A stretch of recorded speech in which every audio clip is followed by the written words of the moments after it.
Hey, welcome to Optimize Your Body with Martin Silva, where we talk raw, uncut facts to truly help you optimize your body.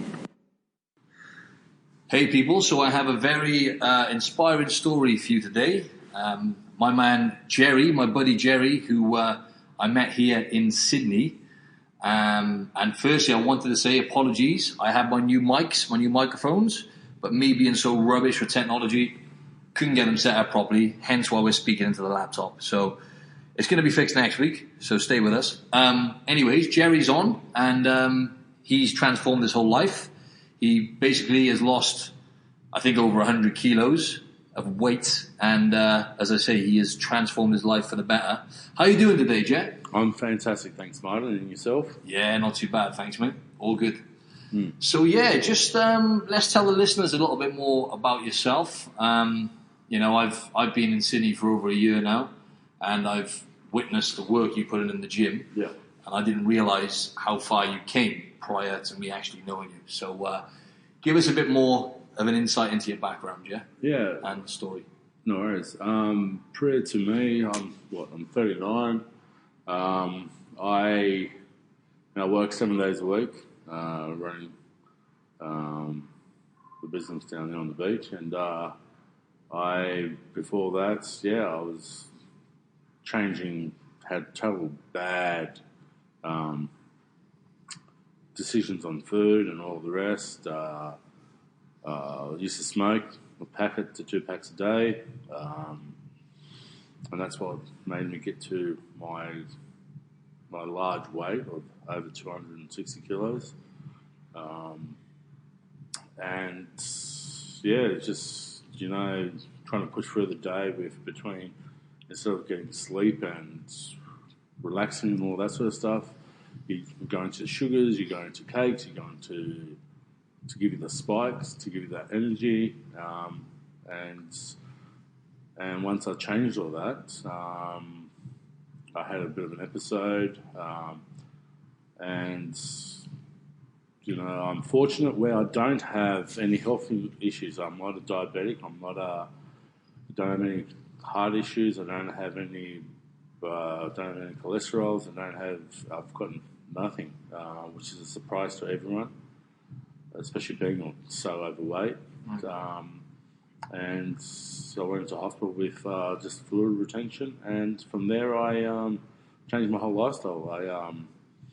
I was wanting to do it, put procedures before that to do it and all the rest, and I haven't had any surgical procedures. I've lost the weight naturally, stopped smoking naturally, cold turkey, and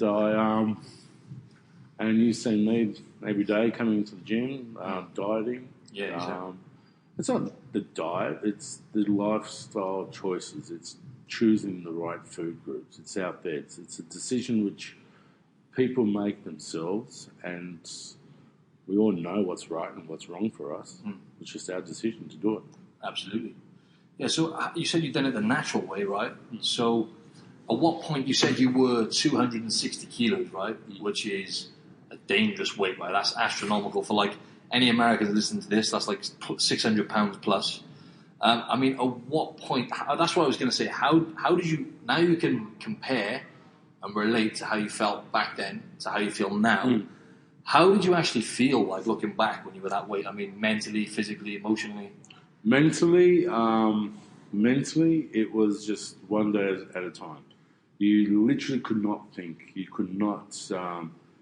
You didn't have the mental capacity, you didn't have the stamina, you didn't have anything to actually progress. So with business, lost a lot of friendships because you weren't being able to go out, you weren't socialising, you weren't switched on.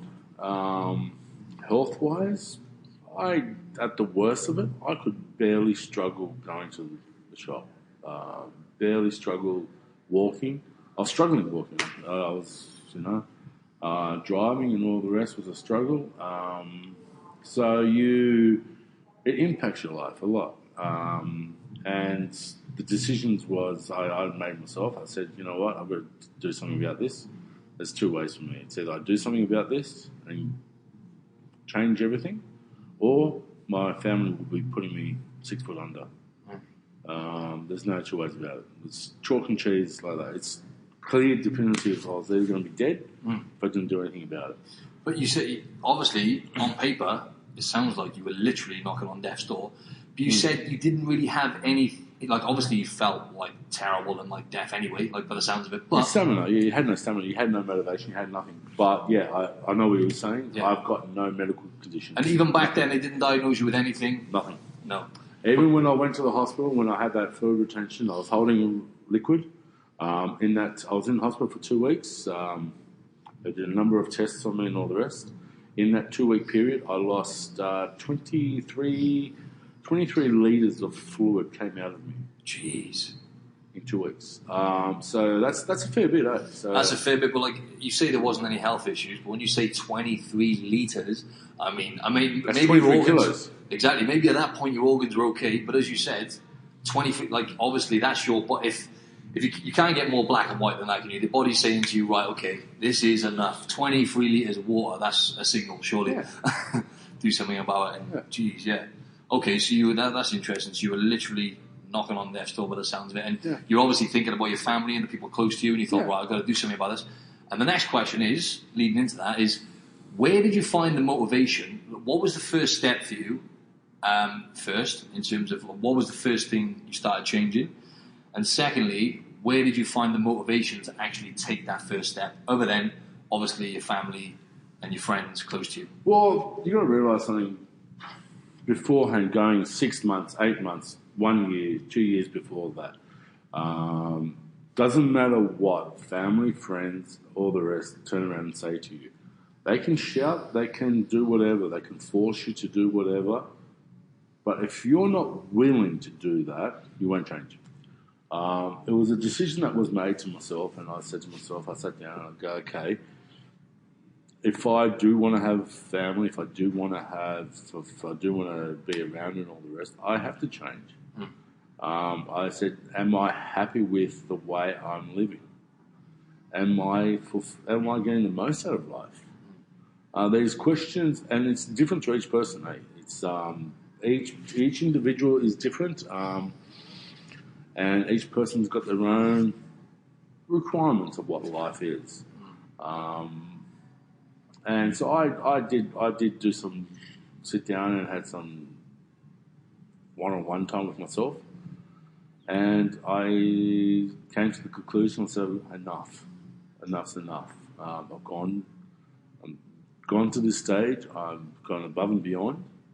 I'm still a big unit. I'm still, I'm not out of the red zone. But I'm a heck of a lot better than what I was. Well, I say over 100 kilos still down, right? And I don't normally go by weight. Yeah. But I mean, that's when you're obese. Well, yeah, when you're obese, I mean, yeah, that's substantial. That's mortally obese. That's exactly. That's a significant amount of weight. So you're still. I mean, obviously, you say you still got work to do, but from what I've seen, you've lost all that weight, and that's actually leading into the next question, mate. Right? Because this is how the stats lie now, right? So that's why it's so impressive, because you're an anomaly, really, because at the moment as it stands, I know there's no turning back now, though, because I've saw how much you're willing, right? But 6 out of 7 people, right, they lose, like, an absurd amount of weight at some point in their life. They let themselves go, get obese or overweight or whatever. They lose a stupid amount of weight, like, maybe not the level you're at, 100 kilos, that's something else, but 6 out of 7 of those people will put it all back on at some point. And if not more. And more, yeah. Exactly. So how long has it been since you started embarked on this journey? Yeah, and yeah. How long has it been? I started the 19th of November 2016. Okay, so that's almost 2 years. Almost 2 years. Almost 2 years. Almost 2 years, yeah. Okay, right. So I really haven't turned back since then. And that's the thing, it's not about, and you are right, people do put it back on, but the way they lose the weight, if they do it for the quick fix of going and doing surgery, the different types of surgery for weight reduction and all the rest, yeah, that helps. But if people don't change their lifestyles, they don't going to put it back on. Exactly, that's right. I understand that, I can see that. I've seen many people do that, around here. 100%, and I have that battle with people, obviously, being a personal trainer and, online coach and whatnot. I always get that battle with people. It's like, you have to peel off those layers of self-awareness and be aware enough about the reasons why you're doing it, and you have to address the psychological side of it by making these changes, like small changes. And it's an incremental process, right? It's a steady process. Yeah. Because if you try, as you know, right, and you probably witnessed, if you try changing too much all at once, right, it becomes very hard to sustain. So what was the first step changing nutrition before you even thought about training, or did you do the both at the same? How did you go about it? What was the first step? Well, as I said, I was a smoker. Yeah. So surprisingly, I easily gave up smoking, cold turkey, which is that's like most people put weight on. I gave up smoking and I started losing weight at a rapid rate. Wow, explain that a little bit. Okay, so you stopped smoking altogether, nipped it in the bud, didn't cut it down, cold turkey. Cold turkey. And what did you do to keep the weight off then? Because a lot of people turn to food as their next drug, don't they? So what did you do? I turned to my mind. Wow. Willpower, yeah. There we go. It must have been miserable though, Jay. Must have been. I was going to swear. It must have been miserable. Like going cold turkey on smoking, right? Yeah. And then at the same time cutting back on food and whatnot. I'll tell you now. I was like, the smoking, cut it on the butt, gone. The food as well, gone. That was hard. The food was harder than the smoking. I used to smoke because stresses of work, stresses of everything. That 2 minutes to have a cigarette, you'll step outside of the workplace, you'll step outside of everything, you'll have a coffee, you have a cigarette, and you just think about nothing. Escape. Yeah. That's right. I was okay. The food was hard, but I knew that I had to change it. I said, there's no other two ways about it. If I don't do this, I'm dead. I said, let's give it a go. Let's see how much I can really do. And that was my motivation. I was going through that. So you got momentum from that, yeah? I got momentum from that. Then I got momentum from the successes, like losing all these weights, losing all the weight, dropping all the weight. People then turning around going, Gerry, shit, like seriously, how much have you lost and all the rest? Like, what's going on? Excuse my language. But all that sort of stuff, it does. It builds up self-confidence and it builds up in your mind the willpower. Mm-hmm. It supports it. And the nutrition was, at the beginning, hard because when I was in the hospital and all the rest, they put me on this meal replacement shakes and all the rest. Mm-hmm. So I was hardly eating anything. I wasn't training then. It was a while since I started training, and dealing with the hospital because they were doing tests on me because they were saying like, how can someone like me be so big and not have any medical problems? Sorry. They wanted to find out why, and I was losing weight at a rapid rate, and it came to a point where I had to start training, not doing cardio, but more so it's the other issue with massive weight loss is the skin, mm-hmm. the flabbiness and all that, and I was talking to one of the dietitians at St. Vincent's. And we said that okay, I've got to start doing weights. I've got a big frame, I'm over 6 foot tall and all the rest, and they said okay, we've got to start building up the weights so it helps with the skin coming back, and also it's only going to be better for me, and that's why I started doing weights probably June of 2017. So it was about 6 months after I came out of hospital, mm-hmm.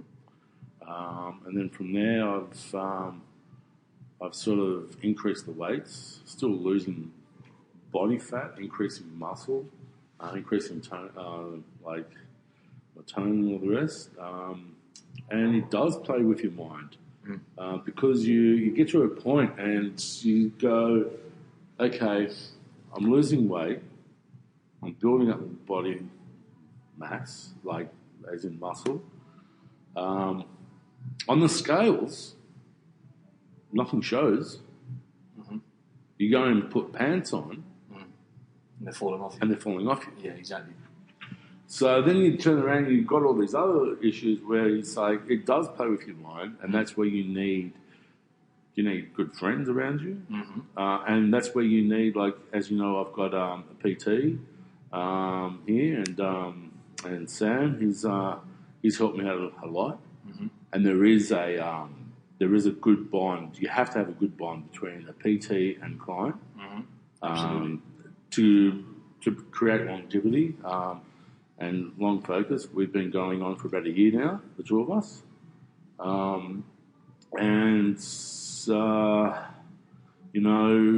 Dealing with him, supporting me with all of that issues, saying to me, mate, you're going well. Your surgery, because I am looking at doing surgery now for the skin and all the rest. Okay. So what surgery is that exactly, if you don't mind saying? That's actually to get rid of all the skin, all the excess skin. Okay, right. Because the skin won't bind kind of thing. Yeah. No, won't contract. Won't contract. Yeah. I see. So I actually have to get rid of it, and that's why you get all these flabbiness, you get all these excess skin all around. I see. No, I dropped over 20 inches around my waist. Yeah. It's an astronomical amount of weight, isn't it? You know what I mean? Yeah. It really is. I haven't come across anyone. Like, remember when you first told me? And I kept saying to him, like pounds, yeah, not kilos. You're talking about, no, not kilos. And I'm like, scratching my head, I'm thinking, how is that possible? Yeah. But but then you showed me a picture and I was like, shit, this guy ain't playing games. Yeah. Like, so that's a lot of weight. But yeah, you're going into that. I just wanted to delve a little bit deeper into what you were saying then, because you're basically going through all my questions here, which is great. Community, support, and who you surround yourself with, right? I always say to people, the 4 pillars of health: sleep, exercise, food, and social connections, or community, whatever you want to call it. Essentially, the relationships you have, right, with people. So that is that's played a huge part in your success on your journey, right? Having Sam around you, and just look at the community, because I just wanted to clear this, just explain this to you guys. Gerry, I know him mainly, obviously from the gym, but also because he owns Coogee Kiosk, which is basically a cafe and coffee shop. Yeah, Chish and Fips. Chish and Fips. Best coffee in Coogee, by the way, mate. And I'm not just saying that. No, I swear it is. That's why I keep coming back. Yeah. And the fact that you look after me. But no, anyway, where was I going with that? Yeah, so the community and all community. That's it. You've got a good community there, though. I mean, it's like when I go there, it's great. Yeah, it's all there. Like, we've been there for so many years and all the rest. People, and you need that social interaction, hands down, and that's something which I didn't have before. When I got big and all the rest, I didn't have that social interaction. I didn't have that network. But the other thing that you said, which is, I put it down to one of the key factor of me doing all this is sleep. Getting that sleep, that quality sleep. I suffered from, I still do, sleep apnea. I wasn't sleeping much. I was sleeping 4 or 5 hours a night, if that. 3 hours, 3 to 5 hours. This is prior to you using all that weight? Prior. Okay, right, I'm with you. So I wasn't getting all that sleep. Wasn't getting much sleep. Afterwards, I got back onto the machine. I got getting sleep. During the week, I would sleep 7 to 8 hours. I won't go out during the week. If I do, I'll catch up the sleep or something. That sleep is the key factor of me transforming. Wow. Then let me just hold your thought there, right? Because I always stress to people how important sleep is, and I'm actually reading a book on it now. And it is literally number one. Like, we all know that you can go much longer without food than you can sleep and whatnot. And it is just so essential, right? So the sleep, just wanted to say, right now, have you got any tips in terms of you actually sleeping 7 to 8 hours and not getting the sleep apnea?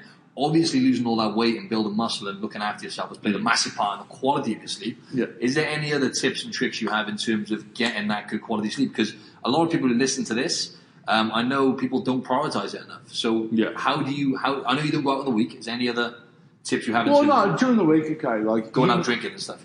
Yeah. You know me. On the weekends, I'll go. Maybe on a Saturday night, I'll go out. I'll go out drinking until 2 a.m. No dramas. Mate, you can drink like. I just wanted to clear this up as well, mate. This guy can put him away like there's no tomorrow, right? The next day, he'll be in the gym with his trainer the next morning. Yeah. How the fuck do you do that? No, it's I don't know. It's something which I can do. I can go out until 2 a.m. 5 o'clock in the morning. I'll be at the shop working, and then I'll be up here training at 8:30. Fucking machine, mate. So it's a choice that you make. Going back to choices as well, it's a choice that you make that you make it. You need that social interaction, you go and do it. But the next day, it shouldn't affect what you do. No. If you have a schedule and you go, okay, I've got to do this, work, this, that, boof, boof, you do it all. There's that's life. If you want to sit there and go, oh, it's too hard or this and that, well, do Excuses, it. yeah. But then you'll prolong on your journey, wherever you want to go or whatever you want to do. I interrupted you earlier, mate. Sorry, and I've interrupted you again. About sleep. About sleep, yeah. I cut in, and you were delving deeper into something. Yeah, sleep is something which is seriously. It is the key factor of me helping with my success story. What I do, I make sure it doesn't matter who it is, what it is now. It's 7:30, 8 o'clock. 7:30, I'm ready to get to bed. I unwind. 8 o'clock, I'm in bed. Even if it means turning off mobile devices, this and that. Thank you. You don't need it. You do not need to answer what your friends are doing on Instagram or looking at what they're doing or this and that or blah, blah, blah, blah. You don't need that. You can put all that aside, social media. You get your quality sleep. The next day, it's not going to go anywhere. It's just going to be sitting on your phone. Mm-hmm. Look at it then. In your spare time, don't lose focus. That's the thing. Like I don't look at my phone at nights. I put it on mute. Yeah. I don't even use it as just in case I do need to wake up. Now my body knows. I'm up at 4:35 in the morning. Yes, I'm just up. I wake up before my alarm clock, my old-fashioned alarm clock on the side of the bed. Yeah. You know? And that's the best way. That's another thing. And I'm glad you're talking more about this because the quality of your sleep is... Forget about 7 or 8 hours, that's great, right? But forget about the duration for now, right? It does play a massive part. But the quality of your sleep and you actually going into the rapid eye movement phase of that deep sleep to regenerate your body... I mean, the things they're linking like sleep deprivation to are mind-blowing now, like Alzheimer's, weight gain. It plays a massive part in all aspects of health, right? So focus on good quality sleep. And just as Gerry was saying, as I keep stressing, but people they're really not taking it seriously. I get sucked in, but I'm really mindful now, not going on my phone right before bed. Occasionally I'll go on there and I'll get sucked in, but I'm aware now because it is literally killing off your melatonin, right? The sleep-induced hormone in your brain, and you're stimulating cortisol, which is the stress hormone, right? So listening to Gerry, he's come a long way. So thanks for talking about that, maybe because I always try and stress that. No, I told you, it's like sleep is literally the key factor. Right? Just toss the phone. You don't need the phone at night. No. Who cares what Joe Blow or whatever is doing that night, or if they're out or whatever? Good on it. You're in bed. You're sitting there. You're at home. You're trying to wind down. Watching some TV, whatever, reading a book, and then you're going to hit the sack and to get your sleep, and then the next day you can do whatever you have to do. Exactly. Go on, sorry. Yeah, sorry, mate. And I love cutting people off. When I cut you off earlier, right? I don't know if you can remember. You're going to go into something else. We were talking about social community. I just wanted to cap that one off, right? Because we went off on sleep. Yeah. Social community, right? And like, for example, look, you've been there for like 20 years running that shop there, right? Yeah. And I've seen the interactions of people. Like you said to me the other day on Saturday morning when I came down, the sun had just risen. It's beautiful down there, overlooking Coogee Beach and the sea and over to Wedding Cake Island, whatever it's called. Yeah, Wedding Cake. Yeah. And it's like a group of people. We were saying that, coming back to the phones again, weren't we? We were saying it's just like a group of people all having coffees, not a phone in sight, talking, having fun, just as humans do. It's the old-fashioned communication. That's how we got here, though. We got here from helping each other and interacting, right? So, yeah, that's it. That's exactly right. And that's what it's all about. It's all about, it's half the reason why people do. You need that social interaction. You can't just be caught up at home or whatever, or in your workplace, sitting behind your desk or whatever like that. You need to get out there. You need to get out there and enjoy it, because, like, at the end of the day, what are you doing everything for?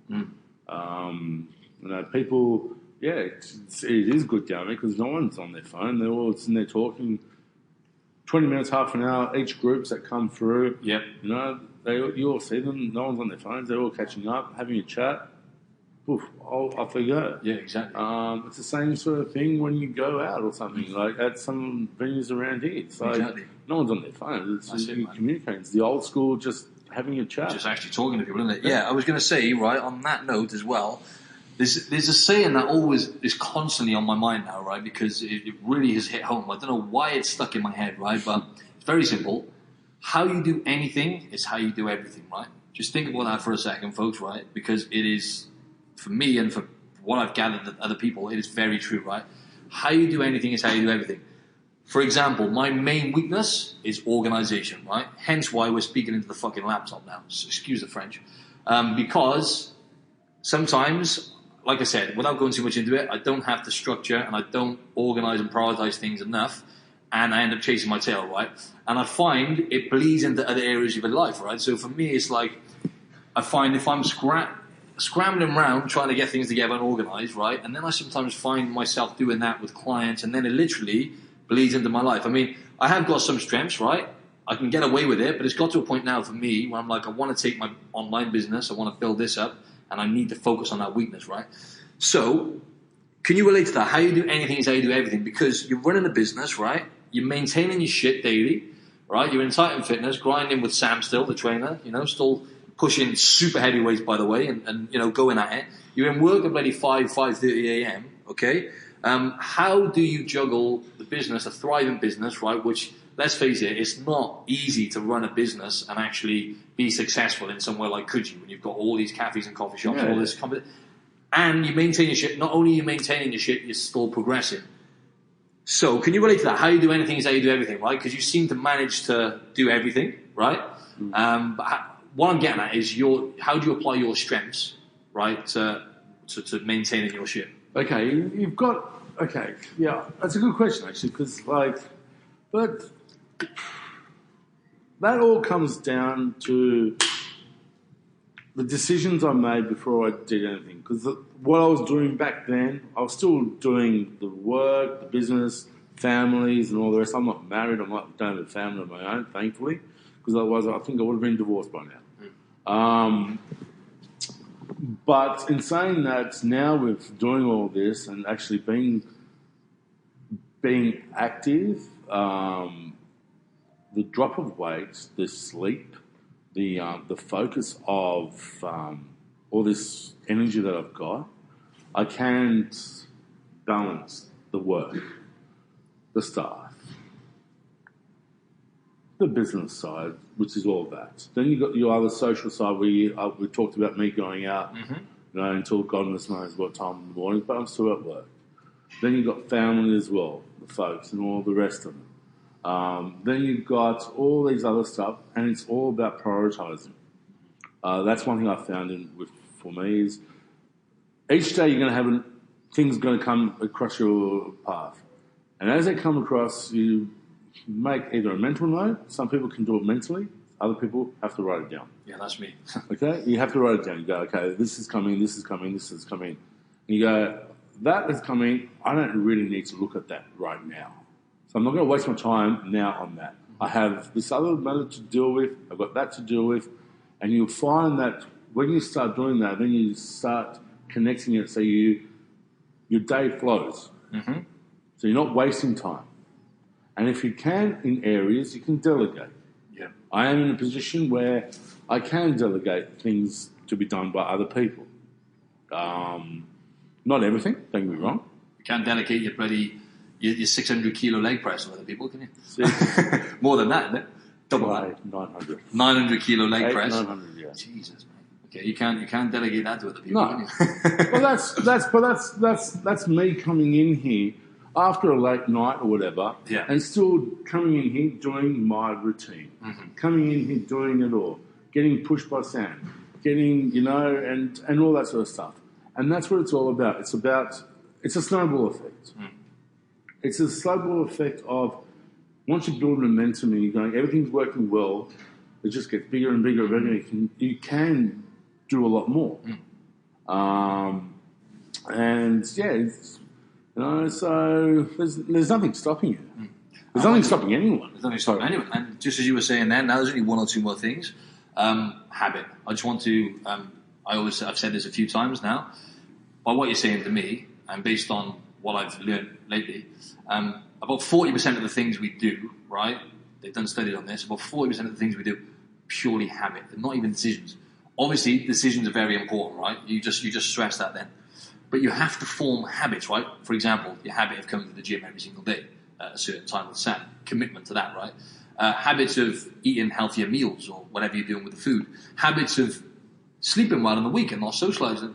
These are all habits you've formed over time and you've gained momentum. And as you said then, the ripple effect or snowball effect has given you enough momentum to keep progressing forward, right? So habits and building habits, that's important, right, Jeff? Of course, but that comes down to you making choices as well. It's up to each individual. We all know what's the right and wrong choice to do. We all know, should I eat the chocolate bar or should I eat the apple? We all know what's the right thing to do. But at that moment, it's how you feel and what you feel like, the comfort or whatever is the decision that you're going to make. The habits I think for me, habits and decisions are the same thing. Well, I see what you mean. I see where you're coming from. You know what I mean? Yeah, I see what you mean. But what I'm getting at is that they're actually, I know what you mean, though, because it is the same thing. It's a decision. But without make a decision. But without realising it, though, like in terms of habits, right, whether it's good or bad habits, we form these and we actually do certain things on autopilot. Yeah, routines. That's what I'm getting at. So routine. I know what you mean, though. For example, though, I just wanted to go into a little bit more about nutrition, right? I just thought of something then. Yeah. Eating food, right? So, for example, now you're eating whole foods most of the time, right? So you're eating pretty healthy foods. Yeah, I'm eating. I am eating whole foods. I am eating I'm eating my fishes. I'm eating my red meats. I'm eating my. I've cut out pastas and pizzas and all that. How do you feel, though, Jeff? You have something crap now. So, for example, you have pizza, you have some cake. How do you feel physically and mentally after having that? Have you noticed a difference in terms of, because I always say to people, the gut is basically, we're 90% bacteria, right? So all the stuff we're beyond what we are, what we eat. We're actually, what we eat becomes a part of us. So it completely will alter your brain chemistry and how you feel and stuff, right? So do you notice a difference when you eat, if you were to eat some crap foods? Okay, perfect. This is great. I was out at the 21st a couple of weeks ago. It was in an Italian restaurant. I went, you know what? I haven't had Italian in a while. I'm hanging for it, actually. I won't go out. I won't do this. I'm going to eat Italian, so it's going to be good. I went there. I ate it. It was actually disappointing. It wasn't the best Italian food, but I was there for a party. I was there for the experience. I was there for the and all that. As I said, I didn't enjoy it, the food, but I had it. Didn't kill me. Did you feel did you feel tired afterwards, or lethargic, or were you fine? Didn't notice anything? No, it's no, not really, because on such a daily, it may not be just the food that keeps you tired. It's all the other stresses. It's all the other stuff. Of course, it's a combination of things. Yeah, of course. That's where I think food is, especially cakes, eating all that sort of stuff. That's what I'm saying. Yeah. It's a treat. People turn around and go, "Oh, you I know because I've heard of it. They go, "Oh, we're on this diet. I'm on a diet. I can't eat cake. Blah blah blah blah." Oh no, I let go. I had 2 pieces of cake or something. Or I had a cake with some ice cream. Oh, that's it. The whole world's over. Blah blah blah blah. Exactly. It's not. And they sabotage everything. Yes, thank you. It's not over. It's okay. You did it. Enjoy it. Enjoy the moment. Was it a good experience? Was it with good people? Whatever this and that. Even if you're at home with just your boyfriend or girlfriend, doesn't matter. You know, you had it. Next day's a new date. You move on. Exactly. It's recreational. It's a social thing sometimes. As long as you're not bloody binging. Even if you do binge, right? I just wanted to say about that. Then, you know, people talking about momentum again, right? So people will have one bad meal, for example, like you said, and then they'll sabotage their whole kind of campaign or whatever they're doing. Oh, well, I had this. I let go last night, so then I'm just going to lose it now. Or like I'll have one bad meal and I'll just eat crap the whole day now. That's what happens because people think they've lost the whole day, and they lose momentum. Yeah. So that's a very good point, yeah. And one more thing now, because we're running out of time, right? One more thing, last question, right? Any tips? Because I'm relating this to the listeners now, right? There may be a few listeners out there who are maybe struggling to lose weight, struggling to lose body fat, struggling to get the motivation, the consistency to achieve something like you've achieved, right? Yeah. So, what would you say if you could say to someone, right? Okay, someone who's really struggling, you could look in the eyes now. What would you say to? I don't like using the word motivate all the time because motivation is a temporary state. It doesn't last forever, right? It comes and goes. How would you get someone? What would you say to someone to help them change their mindset, to help them achieve their goals and all the rest, what they want to do? Yeah. Well, that's the thing. It's a double-edged sword because I've already said this. It's like it's a decision which each individual has to make. And as I said before, it's like doesn't matter what friends, family, or whatever turned around and say to people. If you're not ready to make the decision and make the change, it won't happen. At the end of the day, and I've said this before as well, you've got to make the decisions. You've got to want to do it. You've got to want to change your habits. And, people turn around and say to me, oh, it can't be done, or it can be done, or this and that, blah, blah, blah. And I go, you know what? The mind, especially the human mind, if you can, it's a magnificent thing because you can, whatever you set your mind to, you will achieve it. It doesn't matter what it is. And especially within yourself and all that, you set your mind to it, you will do it. Those people that are looking to change things, or they're changing different, or they're doing different things and different diets or whatever, I would say to them, stop looking at it as a diet, because it's not a diet. No, I hate that word. Thanks for saying that. I always stress that to people.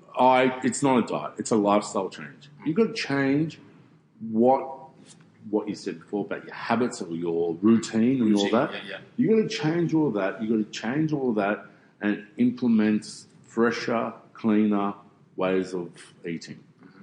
Get rid of your fast food outlets. Get rid of all your stuff, that sort of stuff. And there's sacrifices that you have to make. And it's up to the individual to make those sacrifices. You have, so that's, the key factor I reckon would be change the mindset of it. It's not a diet, because that diet would, going back to what we just said before about having a cake and all the rest. You go, all right, I've broken the diet, that's it, the diet's over, blah, blah, blah. Oh, that's it, go back to normal eating. Exactly. It's not. It's a treat. Move on. Go forward. Exactly. And there are, it's okay. Cool. So just to cap that off then, right? So the most important thing is, folks, is switch your mindset, right? So based on what you were saying then, it's make some small changes and be consistent with it, right? Because if they try going, okay, I'm eating a pizza, 5 cakes, every day I'm eating shitty foods, right? And what I'm going to do now all at once, I'm going to go from no exercise, eating shit, to balls-to-wall training, cutting back and eating, and basically cutting my calories down. And then I'm going to try and basically do some extra cardio on top of that. This is what most people do, Jen. They try and do all that all at once. It's not sustainable. It's not sustainable. It was just at the same time.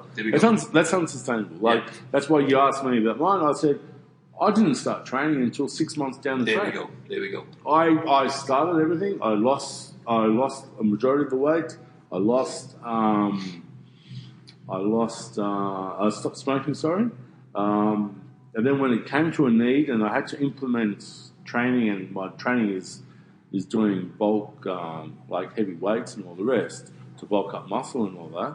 As we said, like I'm doing some astounding weights and all that. But that came in later. But that comes in with a whole different issue because you need to fuel your body. You need to fuel it. And it's like, I had to change my food again. I had to implement food. I had to implement more food. I had to implement a little bit of carbs, like rice and clean carbs and all that sort of stuff. Because, putting your body under that stress and all the rest.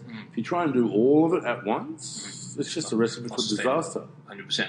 Thanks a lot, Jer. We're gonna have to throw in the towel there, but that was awesome, mate. I really appreciate that. I think the listeners will get some really, really good takeaways from there, mate. It's very inspiring, and to see, like I said, I've been here for over 15 months now in Sydney, and for the whole time, this guy is just not quitting, right? But do you know what? It's not rocket science, folks, right? He is just being consistent with the simple things. He's hiring a coach. Just something I would recommend, folks, as well. To do this on your own, very, very tough, just like anything in life. Just as Gerry said, you have to surround yourself with the right people. If you got negative people in your life who are bringing you down in one way or another, then unfortunately you have to cut your ties, or you have to improve this. You have to change this. You have to make changes.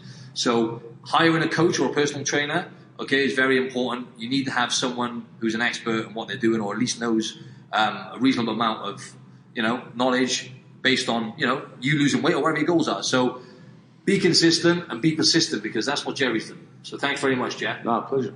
Awesome. No, it's all good. Thanks a lot, mate. It's a pleasure to actually get more people hear my story or whatever, and if it helps anyone, that's me done. That's me. That's good enough for me. That's exactly it, mate. If we can help one person, result. Thanks a lot, mate. I'll speak to you soon, Jer. Done.